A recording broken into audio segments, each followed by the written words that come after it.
শুধু তাই না মা, আমি নিজের চোখে দেখেছি ওই বদমাইশ আনোয়ারের সাথে কুসুমকাল গভীর রাতে পুকুর ঘাটে চুপি চুপি কথা বলছিল।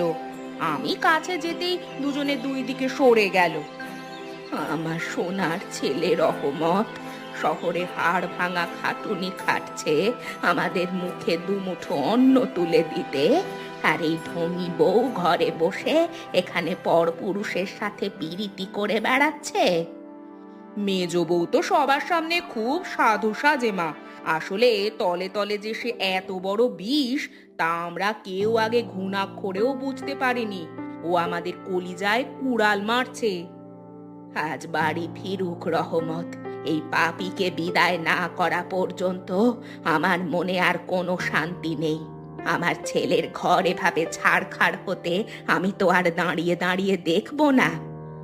আমি কি আর সাধ করে এসব বলছি মা, আমি নিজের চোখে দেখেছি যে আনোয়ারের সাথে ওর গোপন আলাপ চলে।